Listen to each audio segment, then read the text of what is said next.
Forced to work from home by your employer? Laid off or feeling depressed at home? Do you want to make money working from anywhere? We'll show you how to do it from your couch. It's time for another episode of the Work From Home Show. Coming to you from their homes in Austin, Texas and Tampa, Florida, here are your hosts, Adam and Naresh. Hey everybody, welcome to the Work From Home Show. Shout out for all our homies, homeboys, homegirls, home trans, all the work from homers out there. I'm Naresh. Today we have Republican nominee in the 2022 Arizona Gubernatorial Election, #1 best-selling author of the new book, Unafraid, just getting started. Kari Lake is on the show. Kari, thank you so much for joining us on the Work From Home Show. Oh, I'm delighted to be here. Thank you for inviting me. Well, it's really an honor and a pleasure. You were all over the news. You were a super popular candidate in 2022. You were winning in, I would say, most of the polls, if not all of them, at least the major ones. And I'll let you get into what happened there in 2022 a little later, but I want to get right into your book, Unafraid. Is this your first book? You also, by the way, have a background in media and journalism. You were a former news anchor. So tell us, is this your first book, and how did you go from news anchor to politician? Wow, there's a lot to that, and I talk about it in the book. Yes, I had a 30-year career as a broadcast journalist. Much of that time, 27 of those years, spent here in Arizona.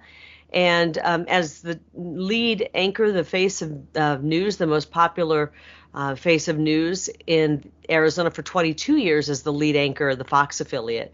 And during COVID, I walked away from my career because I realized that the corporate news was just pushing division, fear, and isolationism, and really hurting people's lives and hurting people's health rather than trying to solve problems and do the right thing. And so I walked away from a very lucrative career, a 7-figure contract, and put out a video to my wonderful viewers and fellow citizens in Arizona, telling them why I was leaving, that journalism had changed, and I didn't like the direction it was going. It had turned into propaganda, and I didn't want to lend my heart and soul and voice and reputation to it. And when I put the video out, I didn't expect it to resonate so much, but immediately it went viral, and I got hundreds of thousands of responses from it. Millions of people saw the video. And one of the common responses I got in Arizona was, would you please run for office? We need honest people who understand our state, understand the issues, who we trust, and we want you to run for office. So I was recruited to get into politics by the people who had been, watching my newscasts for all these years. It was an amazing thing, though. When you get into politics, you realize how ugly and swampy it is, as President Trump told us. He's right. I got into politics. The news immediately turned on me. They started running hit pieces trying to destroy our campaign because they realized that I had the people behind me. And I had the great common sense, America First style solutions for Arizona. And they don't want that. They don't want outsiders who disrupt the system, who vow to bring about positive change for the people. They want the system running the way it is. It's corrupt, and they benefit from the corruption. So we were way ahead in the polls. Our internal polling, that's the good polling, showed us up 11, 12 points going into the election.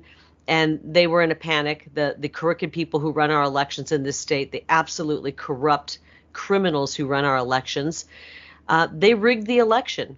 They knew everybody was showing up on election day. Most of our voters were showing up on election day, and they broke into the machines, changed and rigged the machines to break down on election day. 60%, they put in roughly 60% of the polling locations, they put machines that they knew were broken, were not functioning in the Republican areas. And they also printed the wrong image on the ballot on election day. 250,000 ballots were rejected. The lines were 4 and 5 and even 6 hours long. And they trampled on the sacred vote of the people of Arizona. Not to mention what they did ahead of election day, pumping in 300,000 ballots that came out of nowhere with no chain of custody. They didn't follow the signature verification rules on the mail-in ballots. And we have more than 1 million mail-in ballots in this state. So I'm in it, and they stole our victory, and I'm in it to expose the criminals and expose their crimes. And we're still fighting in the courts right now. And the people of this great country want me to fight this because they know that election integrity is the most important issue. We can't solve any other issue if our elections are fraudulent. And so I will fight this and take my case all the way to the Supreme Court if necessary.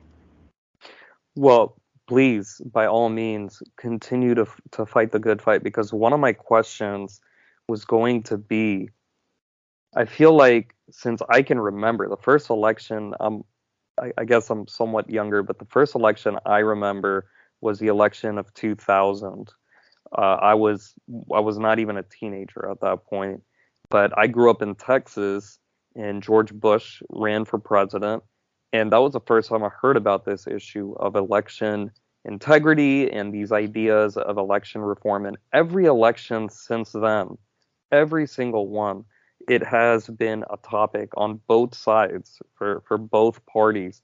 And I wonder, or maybe you might know, when Trump was elected in 2016, he was the outsider. There was talk about election interference. He had a Republican House, a Republican Senate. Why wasn't election reform done? Why wasn't there a bigger push for it? Because we're going to keep having these issues, just like we've had them since 2000, maybe even long before that. We've had a couple of guests on this show, actually, like Peter Navarro, who said that the election was stolen from Richard Nixon when he went up against John F. Kennedy, because similar issue. Where is the election reform? Where are the voter ID laws? No, you're right. The elections have been corrupt for decades, and not just in America, all over the world. I do interviews with people. I did an interview with a Japanese journalist, and I said, you guys actually know who I am in Japan? Are you following Arizona? They said, oh my gosh, yes, our elections are a mess over here as well. We, the people, are not free people if our elections are rigged and dishonest. And, President Trump, I think there was a bunch of shenanigans in the 2016 election. They rolled out to try to stop him, but his movement is so big in 2016, he broke them. They weren't able to cheat enough. They didn't plan on that many people showing up and voting for President Trump, and that's how he won. In 2020, they had to roll out every trick in their, every trick they had to steal that, and it still wasn't enough. He won in such a landslide that they had to stop counting. And they had to have the folks over at Fox News call the race in Arizona when 1% of the vote was in and people were still standing in line voting. They are hell-bent on stopping President Trump because he is going to return the government to we the people, stop the corruption. And I have plans to do just the same thing here in Arizona. So we're fighting for it. There are some small victories we're having. It's when you're in this fight for election integrity, you're almost in a silo and you don't realize that there's a bunch of other silos. It's happening in Georgia. There's election integrity issues in Colorado, in Arkansas, in Michigan, and Wisconsin. And we're getting victories. You don't win a war in one fell swoop. You have to win individual battles. And we are winning some battles. Has it been fast enough? No. In 2020, when I decided to run, in 2021, when I jumped into the race, everyone said, don't talk about the 2020 election. I said, are you kidding me? If we don't talk about this problem, it's doomed to happen again. They called me an election denier. They called me all kinds of names. I don't care. I have a First Amendment right. And frankly, I have a duty as an American citizen to call out our government when it's gone corrupt, to call out corruption in our election system. It is our duty. We don't have the option to sit on the sidelines while they destroy this great republic. If you are an American citizen, if you are a person who loves this country, it is your duty to stand up right now and use the most powerful weapon that you have, and that is your voice, to call out this outrageous fraud in our elections. And I'm pushing it in a language they understand, the other side who's all for the cheating. I'm going at them with lawfare, just like they come at us with lawfare. And this isn't just a Democrats trying to rig elections. The Republicans in Maricopa County, it was the establishment uniparty Republicans in Maricopa County who ran the elections, who sabotaged the elections, because they don't want America First outsider candidates. And you have to ask yourself, why not? Why would they not want candidates who want to make America great again? Because candidates who are American First candidates want to root out the corruption. And this uniparty, made up and comprised of Democrats and Republicans, is just a big corrupt cabal that needs to be brought down. I agree I agree with you. Like I mentioned, we've had Peter Navarro on the show. He wrote an entire book on the election of 2020. He talked about some of those things. And look, I'm not, in your words, an election denier by any means, but I just want you to explain, because I don't know if I'm too lazy to just look this up, because it's just not mentioned much. It's hard to find information. But what proof do you have in your case, in your election of 2022, and why aren't the courts ruling in your favor? Why weren't the results overturned if the proof is so vast? Well, I really hope you'll go to my website, karilake.com, or savearizonafund.com, and see our original lawsuit. And you see the proof that we had immediately after the election of the 300,000 ballots with zero chain of custody. These are ballots that are phony ballots. They haven't, there's laws and rules that you have to have a chain of custody. We need to know where these ballots came from. They didn't follow that. We have proof and signed declarations of people who worked in the signature verification portion of where you check and make sure the signature on file matches. We have video proof that they weren't doing that. They just were hitting accept, accept, accept, and just in huge batches in less than 2 seconds accepting a signature. That's not even comparing signatures.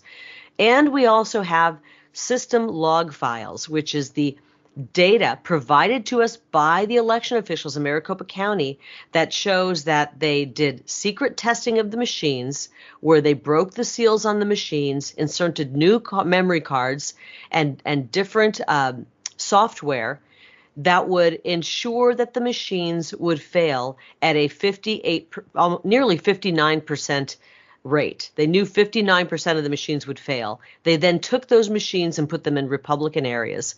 We have video proof. We have system log files. We have signed declarations from people who worked in Maricopa County who are whistleblowers. The problem is, unfortunately, our judicial system is corrupt, or we have judges who are unwilling to make that courageous act to say, we got to stop this. And by stopping it, it means throwing out the results of a county or redoing an election. And I think the judges are either afraid, they're cowards and they're afraid to do that, or who knows, maybe they're part of this corrupt system. And that's why we're working our way through the Arizona courts. We'd like to get to the United States Supreme Court. We have the proof, we have the evidence. Unfortunately, when it's up to one judge to rule, it doesn't always go in your direction. And we've seen this with some of the cases of President Trump. When you're in a DC courtroom, a corrupt courtroom, you don't always get justice. It's a two-tier level of justice. But weren't so many of these judges appointed by President Trump from 2017 to 2020, really? The judges who took on my case, no, they weren't. Okay. Well, in his case, you could say there were some of them that were appointed by Republican governors, Jan Brewer or Doug Ducey, but they're part of that uniparty swamp. And this is why I say it's not Democrat versus Republican right now. It is truly a uniparty status quo. Keep this corrupt, disgusting system going where we the people are put last, or we go America first and we go with people who want to lead us and return the government back to we the people. That's really what it's about. Just because you have an R behind your name doesn't mean that you are for the people. And that's why our movement was so massive, is so massive, and we really did win in a landslide. They had to cheat 500 different ways to somehow tell the people that Katie Hobbs, my opponent, won. It's an outrageous joke, just like nobody believes Joe Biden won 81 million votes. That is a big crock, and everyone knows it. You have to really extend all of your intelligence to believe that. He only won 16 counties. He lost 17 of the 18 bellwethers. President Trump won the most votes ever for an incumbent president, and they want us to believe that Joe Biden surpassed that and is the most popular president this country's ever seen, winning and garnering 81 million votes when he was working out of never campaigned. He campaigned from his basement. He couldn't draw 8 or 9 people to events. We've got to get real with ourselves here. We have checked our common sense. We need to bring it back and say this doesn't add up, not to mention all the shenanigans, not to mention the stopping of counting of the ballots and the pulling ballots out from under the tables in Georgia and the keeping the people out from watching and observing them counting votes. This is going to take our republic down if we do not stand up right now and as Democrats, Independents, and Republicans demand honest elections, election day voting, photo ID, paper ballots, and hand counting in small precincts. It's not rocket science. It's real easy. It is really easy, and that just gets me wondering, why is it so difficult to pass? I really do hope that in 2024, if the Republicans take everything, which I think is a very high likelihood at this stage, if they do take everything, this should be issue number one, because again, this issue, it shouldn't keep popping up every 4 years since 1960. But Naresh, if we want that, we have to root out these Republicans who are part of the problem. Yeah. The Governor Kemps of Georgia and Raffensperger. And there are Republicans here in Arizona. As I said, the Republicans, these corrupt Republicans who are running Maricopa County, they are part of the system. We have to root out the corruption in the system. And it comes with candidates with an R and a D. And this is why I'm so supportive of President Trump. He has the right enemies. And he wants to return our government to the people. And these other guys running look who's behind them. Look where the money's coming from. It's the same people who are all for endless wars, shutting us down, forcing vaccines on us. The Jeb Bushes, the Paul Ryans of the world, the Karl Roves. When I hear those names, I want to run the other way as fast as I can. And if we allow DeSantis, who's controlled by these people, to get anywhere near the White House, we're running right toward a globalist agenda. And globalism is the same as communism. It leads us to the same path. We have 3 choices in this election. If we stick with the Democrats, the Joe Bidens, and the corrupt Democrats, we are going to be at a fast sprint toward communism. If we go with these other guys that are controlled by Karl Rove, the Jeb Bushes of the world, we are going to be making a run toward globalism, communism. Or we can stop this nonsense dead in its tracks and get behind President Trump. They've been on an 8-year mission to disparage that man, and they're using the media to brainwash people to think he's a bad guy. He's one of the most solid human beings I've ever met.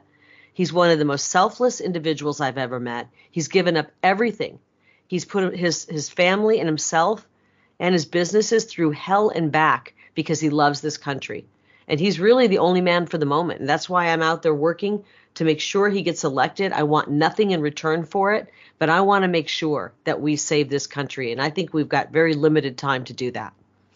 Your book, Unafraid, Just Getting Started, I believe President Trump wrote the foreword to that book. And I believe, just based on going through your book, I haven't read the whole thing yet, that he was influential in you leaving your previous career and pursuing politics in 2022.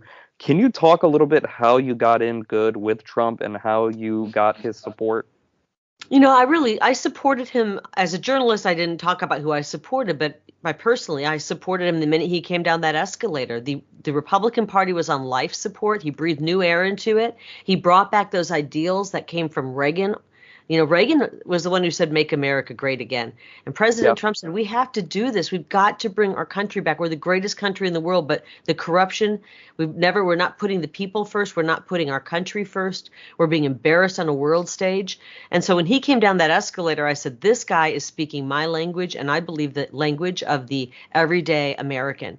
I was blessed as a journalist to have gotten 2 exclusive interviews with him. And then, I think he opened our eyes. A lot of people will criticize, well, he's a little bit too brash. He's a little bit, I don't like his tweets or things like that. And I always say we needed a brash New Yorker. We needed a bowl in a china shop when he came down that escalator. We needed to be woken up to what was really going on, and he did that. So he inspired me with his bold leadership, with his America First policy. He's got a great policy agenda right now, Agenda 47, which is going to completely transform this country and return it back to its glory days, and its best days ahead. And so he inspired me. And when I jumped into the race, I was lucky enough to take part in a rally with all of the other Republican candidates who were running for governor. And he was there, and he introduced each and every one of us. And as he went through and introduced the other candidates, there was a tepid response. And then he said my name, and the entire place erupted in a standing ovation, chants of people chanting my name. And the president was taken aback. He was shocked. He didn't know he's like, who is this person? I waved at him from the audience, from the crowd. And apparently after he left the stage, he said, I need to find out who that Kari Lake is. Of course, he probably didn't remember interviewing with me. Maybe a little bit he did, because he interviews with so many people. But we became friends. I was invited to Trump Tower to talk about what I want to do for Arizona. And the president said he was really impressed with that. He called it a natural poll. When the people react that way, the people know what they're talking about. And a couple months later, he endorsed me, and we led the greatest campaign in the country. And we've become friends. I talk to him with some frequency. I get his advice on things, and I tell him what's happening here in Arizona and see him on occasion. And so I'm really honored to call him friend. I am incredibly grateful to him for the job he did as president, and I want to get him back in office. We're actually having a book event next Thursday, the 29th, at Bedminster. And I'm hoping that if people go to my website, karilake.com, and go to the events tab, you can find out more information about that. And all of the money raised at that event will go toward our Save Arizona Fund, where we will work to use lawfare to save our elections and get the message out to people all over this country about the importance of election integrity and election reform. So you literally got his support. He didn't know you that well. He didn't recognize you. It was solely, oh, wow, everyone's cheering for this candidate. And he told his people, hunt her down, fly her into Trump Tower. I want to meet with her. She's my candidate, type of thing. Well, a little bit. He apparently he asked when he left the stage, like, who was that woman? What was that all about? Who's Kari Lake? And then, God works in amazing ways. In the following 2 or 3 weeks, I happened to bump into somebody who knew somebody with the Trump camp, and we had a phone call. It was supposed to be a 10-minute phone call. It went on for over an hour. And I think our campaign was really starting to get some news, making news. And he realized I was the only truly MAGA, America First candidate running. And once he realized that, saw the response the people were showing for me, he realized that this is the person I have to get behind. These other candidates are not about putting America first. They're establishment rhino candidates. And, in the book, I talk a lot about President Trump and the things he did. The first time I ever heard of President Trump was when I was a kid in the 1980s. I think it was on Lifestyles of the Rich and Famous. I saw this man and his beautiful wife and his beautiful family, and they were in this massive tower in New York City. I'd never been to New York City. I grew up in, a rural part of Iowa. And I thought, wow, that's just stuff I could only dream of ever seeing or experiencing. And then, God works in amazing ways. 40 years later, here I am up in that tower in the president's office, and a friendship has ensued since then. That's Kari Lake. Website is karilake.com. That's KARILAKEKARI lake.com. Can you list again the other websites that you mentioned so people can find out more about your initiatives, the election integrity stuff? Sure, they can go to Save Arizona Fund, FUND, and you can find out more about the lawsuit there. We have a new case that we're bringing, and this We have so much new information that's come out because as we were suing the county, they were withholding evidence from us. And we finally are just now getting some of that evidence. And it's so much, the cheating, the rigging, the sabotage is so much worse than you could ever have imagined. And when this stuff comes out in our new lawsuit that we're going to be filing, I think it really is going to shock a lot of people and make people realize, look, we can't keep running elections this way or our country will be over. So what's the goal here? Is it like, can they actually overturn an election, or do you just run again for governor or for Senate? I don't know when the next open seat is. We actually have a precedent set here in Arizona. I think it was 1916, where a governor was put into office fraudulently, and they sued, and they won. And a year later, they pulled that fraud out of office and put the duly elected governor in. It has happened, and guess what? It's happened here in Arizona. And we've also got precedent across the country where you just set aside a county. If it's so corrupt, you set it aside. You take it out of the count. Or the judge could say, we want to redo the county. The county is so corrupt, we need to redo it. They're difficult choices for a judge to make, but we don't have any other choice. We absolutely have to deal with the rigging of our election. Admitting that our elections are rigged, it does open a Pandora's box that I think our legal system isn't ready for. At least they're not courageous enough to do. But they're going to have to get ready, because if we don't acknowledge this reality and fix it, we absolutely lose our country. It's not fun being in the middle of this fight. But I love my children. I'm going to be honest. This is a little selfish. I love my children so much. I'm going to do everything I can. I don't want them living in a country where they don't have the freedoms that I grew up with. And my ancestors, some of them fought in wars. Our founding fathers died for our right to vote for our representation. They died and they spilled blood and they lost treasure to free us from the tyranny of King George and the monarchy.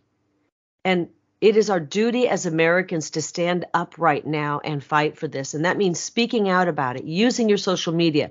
To hell with what people say about you. I put out a song called 81 Million Votes My Ass. And, it's a fun song. It's #1 on the Billboard charts. That tells you that Americans know what time it is. They know what's going on. And we have to put the pressure on all of our elected officials at the state level. Even if they're the corrupt ones, just keep the pressure on. Email them, call them. Don't be threatening and don't be rude, but keep the pressure on. Yeah, I'm going to wrap up this interview, but my mind is so flustered because you're opening my mind up to things that it sounds almost, it sounds conspiratorial. It sounds third world. Like, is this really happening type of thing? Like, this is... Well, it is very, very third world. It's a banana republic style election. We're neighbors with Mexico down here. When you go to Mexico and you ask people about their elections, they go, yeah, it's just a theater. I am telling you that the elections in Arizona, as they are run, are theater. Made to, they're put on to make us think that we have a voice, and we don't. They literally are put on that way. We send out mail-in ballots to everybody, every Tom, Dick, and Harry, dead people who haven't lived here in decades. They gather up those that are sitting on mailboxes, and they fill them out and send them in. It's that bad. And right now, polling shows 80% of Republicans believe there's serious fraud in our elections. 61% of independents believe that. And nearly 30% of Democrats believe there's serious fraud in our elections. This is not conspiracy. This is fact. And the gaslighting fake news, their favorite line is, there's no evidence. There is a mountain of evidence. They choose not to look at it. And I am choosing to take that evidence and continue to fight in court. Very good. Kari Lake, thank you so much for joining us on the Work From Home show. A fascinating interview for sure. I wish you all the best in the lawsuits and future elections and your support for President Trump. I'm sure we'll see more of you in the immediate future, but also a lot of you in 2024 as well. What is as we sign off, what is your political future? outside of the lawsuits? Are you looking to run again? Well, I'm really focused on my lawsuits because I believe they have not only merit, but so much evidence that's so overwhelming that we could be the lawsuit that finally breaks the dam and opens up, ushers in an era where we as citizens say we want honest reform in our elections. So I'm going to concentrate on that. I've got my book out, which you can find on karilake.com, or you can go to Winning Team Publishing, or you can go to Amazon, wherever you're comfortable buying books. I love the book. I put in about 50 pages of color photos in the middle that kind of coincide with some of the stories. And there are some wild stories in this book. The book starts in the epilogue with a near plane crash during the campaign. And the stories from the campaign are absolutely amazing. It's a page turner. So I'm going to work on my book tour. And then I'm looking at potentially running again. I had a very powerful person in politics come to my door, try to bribe me out of running for office, offered me a job, a big title, a huge salary, a position on a board. And I said, I'm not interested in that. I'm not motivated by money. I left a career that was where I made a ton, where I had a prestigious job. And when I was ushering this person out, he said to me, how much would it take? What would it take to keep you out of politics for the next 2 years? They don't want my name on the ballot because they know that I will bring out the people. They don't want Trump's name on the ballot. That's why they're trying to indict him. We need to get involved and vote for America First candidates. It's the only way to save our country. I'm considering looking at running for U.S. Senate seat here in Arizona. Right now we have somebody who votes with Biden 95% of the time. And we also have a Marxist who's running in that race, and we need somebody who's going to go to D.C. and dismantle the corruption and stand up for common sense and fight for the people. And one last question, because we're talking a lot about Republicans, but even on the Democrat side, if you look at Robert F. Kennedy right now, I feel like he's not, the establishment there is afraid of him as well. Maybe the Republican establishment too is afraid of him, but he's calling the same things. He's going through election interference, the censorship, all the same stuff. And he's a Democrat. I mean, he's a Kennedy Democrat. Well, let me let you in on a secret. The candidates that we've been getting they've been approved by the swamp. And that's why they throw a fit when you get a populist, somebody like a JFK or an RFK Jr., somebody like a Trump, somebody like a Kari Lake, because they've been rigging elections for a long time. And it's really hard to rig an election when the people in mass are behind a candidate. It makes it a lot harder. We've been just getting their pre-approved puppets, really, truly, honestly. People who they know they can control, and people like me, people like Donald Trump, can't be controlled because we are going to do the right thing for the people. And I applaud Robert F. Kennedy Jr. for getting involved. And it's really exposing that there's a problem with the uniparty on the Democrat side. We want to get rid of that uniparty corrupt system, the swamp. And we want to usher in true patriotic Americans who want to fight for this country and do right by the people. And I'll say that I live in Florida. I voted for Ron DeSantis. I think he's been an outstanding governor, but I think it's super obvious. He's like a robot now. He's completely controlled by somebody. He's not the same person I knew 2 years ago who was standing up for parental rights, who was opening up the state and standing up for small businesses. Will I vote for him if he's a nominee? Yes, I will. But I think it's very clear if you just look at the war chest that he's raised, I think it's very clear that he's absolutely controlled by the establishment. 100%. 100%. Total disappointing and major character flaw, if you ask me. What he's done, the support he got from President Trump, and to stab him in the back and run. I don't know anybody who he's obviously taken horrible political advice. He was a shoo-in for 28. He was a shoo-in. That's what I was saying. And he's taken anybody who would take such terrible political advice. Honestly, they shouldn't be within 100 miles of the White House. He's destroyed his career. The people of Florida, I was just there. I was did a speaking event, and I asked if they support. I went through all of the candidates that are running, And the loudest boos I got a lot of boos. When Chris Christie, Asa Hutchinson, Nikki Haley, no, people didn't want them. They want Trump. But the loudest boos I got, and this is a crowd that I would guess were much like you, who probably liked him a year ago. The loudest boos and hisses I got were for DeSantis. They were calling him a traitor, a backstabber. That's a character flaw. And we don't need someone like that. And you know, honestly, his record's not as great as he says it is, to be honest. I mean, this is a guy who voted 3 times to raise the minimum age of Social Security. He's 10 years younger than me. He doesn't understand, when he was in Congress, the importance of Social Security for our senior citizens. He's got people who are for transitioning children, who are doing fundraisers for him, people who are profiting off the genital mutilation of our children and making money off of that. That is one of the most disgusting, diabolical acts and businesses I've ever seen. And he's making money and taking their money in order to try to beat Trump. And he's never going to beat Trump. And frankly, he'll never beat the Democrats, because the MAGA voters, many of them, not all, but many of them, will never cast a ballot for someone like DeSantis. And it will be, if he's the nominee, it will be a sure loss for America. Thanks once again, Kari Lake. To all our listeners, check us out at workfromhomeshow.com. That's www.workfromhomeshow.com. Get on our mailing list. Follow us on social media. If you have any questions, thoughts, concerns, if you want us to ask Kari something else offline, email us, hello@workfromhomeshow.com. That's hello@workfromhomeshow.com.